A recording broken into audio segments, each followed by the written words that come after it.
종이 접는 개념에 대해서 알아보도록 하겠습니다. 자, 일단 접을 때는요, 안으로 접을 수도 있고 밖으로 접을 수도 있죠. 그럼 우리가 문제의 답을 찾는 포인트에 대해서 알아보도록 할 건데요. 일단은 안으로 접었다가 안으로 접는 경우에 대해서 얘기를 해보도록 하겠습니다. 지금 여기는 다른 선이 나왔는데 둘 다 안으로 접는 선이라고 생각을 하고 봐주시면 되겠어요. 일단 접을 때는요, 접는 선이 대칭축이 돼요. 선대칭축이 되고 접는 도형이 이만큼 도형이 되는 것이어서 여기에서 대칭축까지 이르는 거리만큼 수선을 그어서 이렇게 가준 후에 여기가 직각이면 여기도 역시 직각이다 라고 해서 선을 연결해 주시면 돼요. 그러면 안으로 접을 때 이렇게 접힌 거잖아요. 이게 이쪽으로 이렇게 접혀 온 거기 때문에 만들어지는 선을 그려보면 이만큼이에요. 자, 이것을 앞에 이제 접기 전에 이렇게 선이 있었잖아요. 그런 다음에 이걸 덮어요. 우리가 중요하게 여기는 건 뭐냐면 뒤에서 본 모양이에요. 뒤에서 본 모양. 아무것도 생기지 않아요. 만약에 두 번째로 접을 때를 이렇게 접으면 물론 이만큼 도형이 내려오잖아요.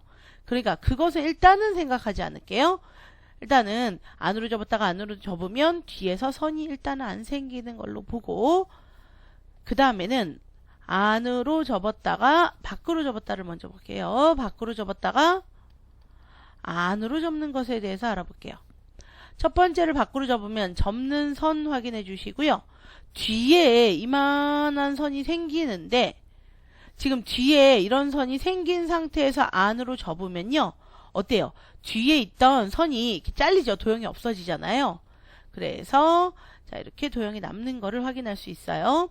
방금 전에 얘기했던 안으로 접었다가 안으로 접는 경우와 밖으로 접었다가 안으로 접는 경우는 문제를 풀 때 크게 도움이 되는 건 아니고 일단 모양만 살펴보시라고 얘기를 하고 싶고요.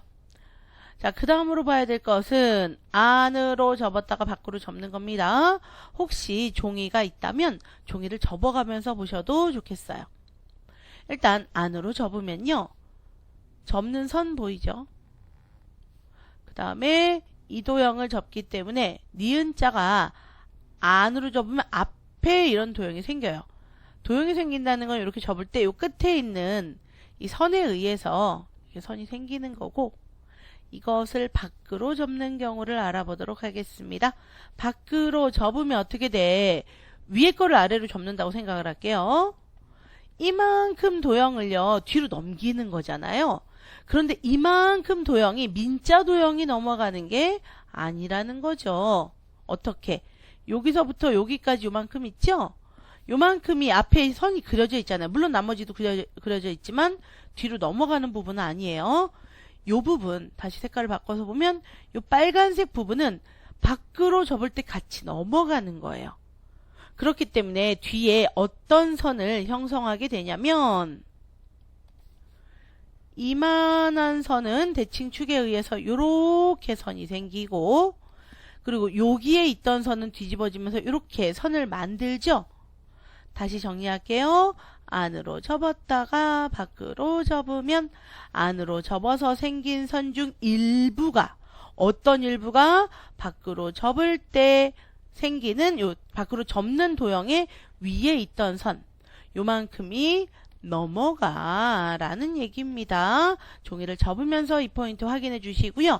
보기 안에서 이 선을 즉 요 밑에 이렇게 되면서 요 파란 선 있죠? 이 선을 있는 보기와 없는 보기로 나누어서 있는 보기 중에 답을 구해줘야 된다라는 거고요. 자, 그 다음 보면은요. 이것을 밖으로 접었다가 밖으로 접는 경우 생각해 보도록 할게요. 색종이가 있으면 똑같이 한번 접어주시면 좋겠고요. 접는 선을 확인하시고요. 접는 도형 뒤에서 이렇게 도형을 하나 만들죠.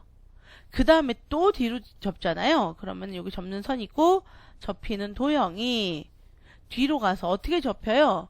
요렇게 접히죠. 이때는 앞에는 민자 도형이잖아요. 그러면 이만큼 도형을 덮어서 요만큼만 남아요. 그래서 결국은 요렇게 선을 뒤에서 만드는 거고 정리를 해주면 밖으로 접었다가 밖으로 접으면 밖으로 접어서 처음에 생겼던 도형 중에서 선 중에서 일부가 또다시 밖으로 접을 때 덮인다 라는 겁니다.